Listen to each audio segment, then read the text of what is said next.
Leonora Vargas, soy estudiante de primer semestre de Psicología de la Universidad de Pamplona. Mi compañera es Camila Barbosa. A nosotros nos correspondió hablar sobre el conflicto social.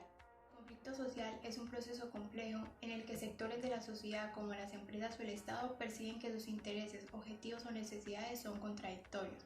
Se pueden presentar demandas de numerosas personas que se sienten amenazadas o perjudicadas, ya sea por la mala prestación de un servicio público, la contaminación de un río o la afectación a sus derechos laborales.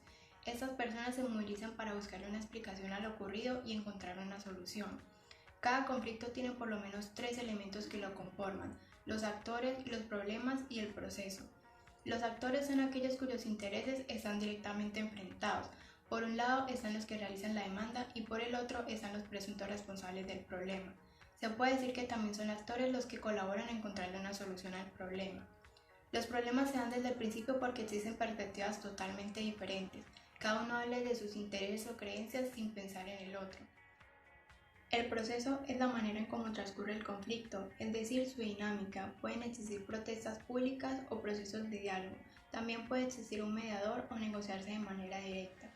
Georg Simmel, psicólogo, filósofo y sociólogo alemán, decía que el conflicto social no era un accidente en la vida social. Al contrario, esa es parte integrante y necesaria en la vida de las personas y las relaciones humanas. Conflicto no es violencia. Conflicto y violencia no son lo mismo, aunque muchas personas crean que sí. El conflicto es cuando dos o más personas no tienen el mismo punto de vista y se genera una confrontación. Es el eje del problema. Y la violencia se genera cuando no hay una solución al conflicto, es una consecuencia del conflicto. Las diferencias entre conflicto y violencia son que en el conflicto hay un diálogo, todas las personas tienen la misma oportunidad de hablar y expresar su punto de vista, y en el conflicto no, normalmente solamente una persona tiene la oportunidad de expresar su punto de vista. El conflicto es una interacción, es una construcción social, a diferencia de la violencia.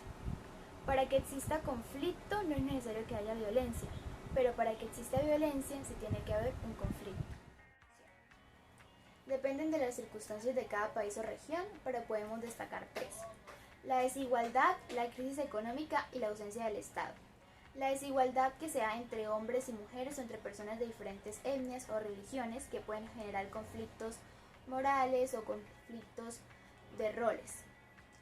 La crisis económica, que se da por las condiciones precarias del trabajo o por el desempleo, que hace en muchas ocasiones que se genere pobreza en la sociedad, ya que las personas no tienen la misma capacidad adquisitiva que tenían antes.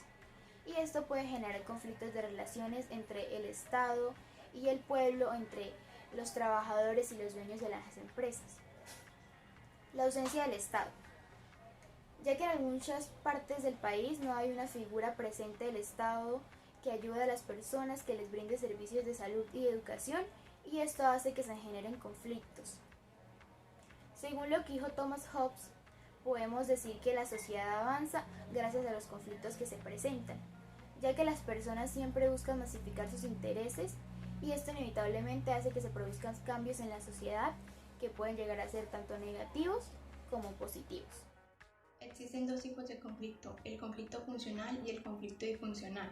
Se habla de un conflicto funcional cuando existe una confrontación entre 2 grupos que resulta positiva. Este tipo de conflicto es el que se presenta con mayor intensidad, sin embargo, siempre resulta beneficioso. En este conflicto se reduce la tensión y se promueve el análisis que conlleva al cambio y a posibles soluciones. Por otra parte, están los conflictos disfuncionales. Estos limitan e impiden una armonía en el desarrollo de una empresa o sector del Estado. En este conflicto se genera estrés, desconfianza y frustración. Todo esto impide que se pueda llegar a un buen acuerdo.